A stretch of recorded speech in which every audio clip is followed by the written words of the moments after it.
I mean, there's a huge blow to Vladimir Putin's prestige.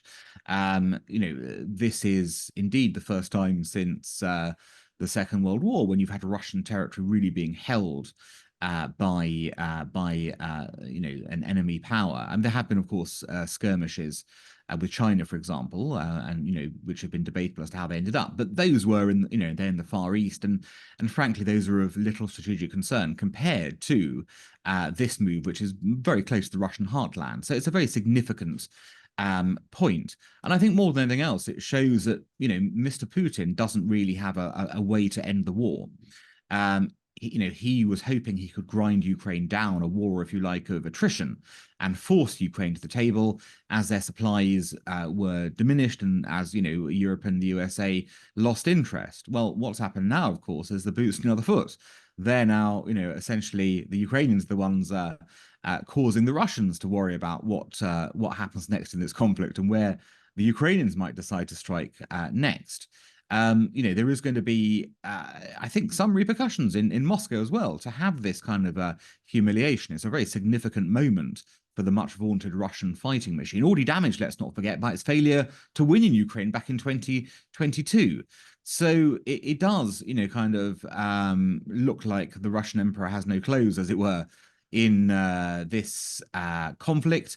And it should just raise a lot of question marks about where Russia is heading in this, how it brings the war to a close to its favor or advantage, or whether Ukraine is really going to succeed in pushing Russia out. I mean, one very clever move the Ukrainians could do is, of course, attempt to come around the back of the Russian positions in Ukraine, perhaps, and help clear territory that way. But that's a strategic, interesting move. If they were to go from their breakout position southwards, they could end up trying to encircle the Russians some way, shape, or form. Been extremely audacious move and quite a ambitious one, given the distances we're talking about. But they've shown their capabilities, their ability to punch through the lines. So who knows where this goes next? I think the most important thing is it's created an element of uncertainty once again about the conflict and how it actually ends. What was looking to be an inexorably slow, Russian victory has now turned on its head, and that tells you that things cannot be good for Mr. Putin.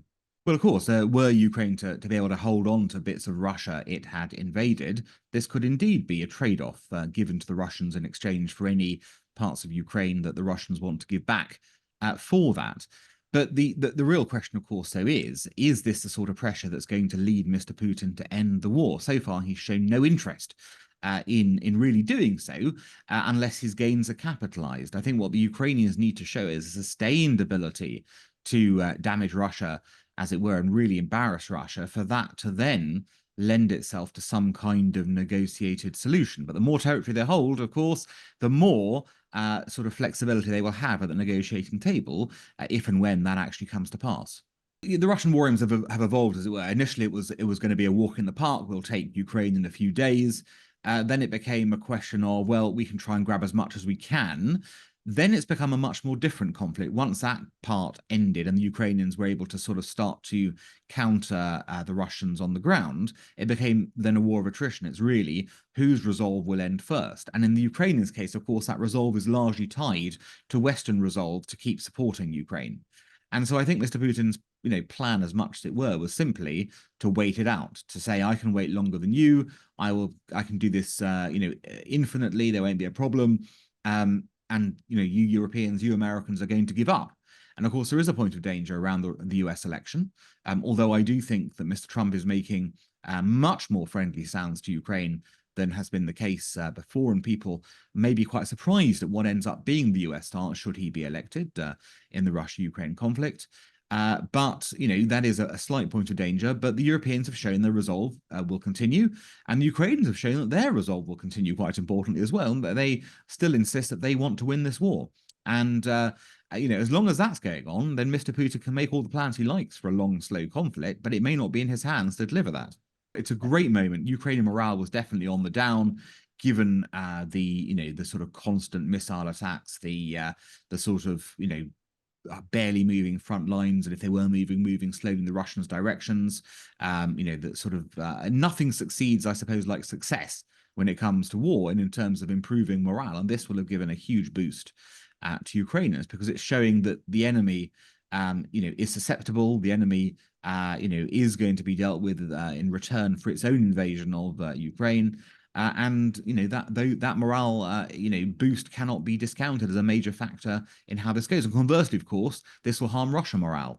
So Russians will look at this aghast and wonder what's going to come next. I think the danger of making 10-year predictions is, if we consider what's happened in the last 10 years, it is kind of extraordinarily dangerous to make those predictions.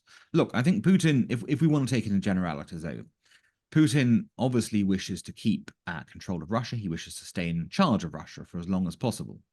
So what I think we're going to see is any moves that will guarantee that eventuality.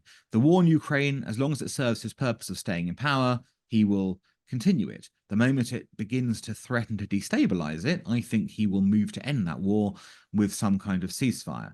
Because he's able to spin most things to the Russian people, the end of that war doesn't really matter how it ends. He will be able to spin it as a victory, whether he gets 1 centimeter of territory in Ukraine or, several hundred miles, whatever it is. He will be able to spin it as a victory. The one thing he might not be able to spin as a victory is if Ukraine holds Russian territory. That will be very difficult to work out. And that, of course, would mean that he might be fair game for dismissal or removal internally if a coup happens there. So I think in reality, we can expect just more of the same from him.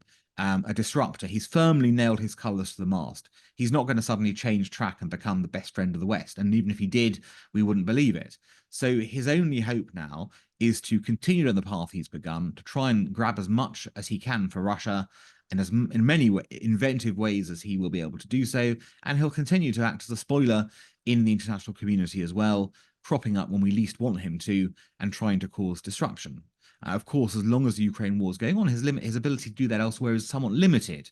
So, he's rather pinned down right now. Now, whether he wants to rediscover his freedom of maneuver as well, that will also have a bearing on how and when this war in Ukraine actually ends. Well, it's about time. I think it fully justifies the promises that we heard from Ukrainian sources over previous weeks and months that something big was brewing, and it does have the potential to change the dynamics of the war well out of proportion to the actual area, relatively small area of Russia that is affected. And in part, Russia is its own worst enemy in this, because the way in which it's been publicized yesterday with this meeting between Putin and the governors, online meeting that has been released publicly, is actually doing Ukraine's job for it. Putin listed a number of possible objectives for why Ukraine was doing this, which did coincide with what Western analysts had assessed. It's putting Ukraine in a better negotiating position, easing pressure on the front elsewhere, and causing disruption to Russia itself and social discord. And in that last one, Russia has actually helped, because it's publicized to the whole of the country just how much disruption and how much impact there has been in those border areas. Hundreds of thousands of people being displaced, reinforcements called in from Moscow, etc. And also the admission that the situation is not under control. Not only militarily, where one of the governors said, "Well, we can't find our units," and the looting situation too. So it's an odd move to demonstrate to the Russian public just how successful this Ukrainian operation has been. But where it goes next, of course, is unpredictable, and it probably depends on just how Ukraine can exploit the situation, because Ukraine now has the initiative after a long time when the situation was deadlocked or working against them, and how they exploit that is going to be really interesting to see. They have shifted the center of gravity of the war. They've seized the initiative. They've put Russia on the back foot and put them in a responsive position. It may not have immediately lifted that pressure across the rest of the front line by withdrawing too many troops from that Russian offensive, but certainly the longer it continues, the greater the impact is going to be on Russia's ability to keep Ukraine under pressure.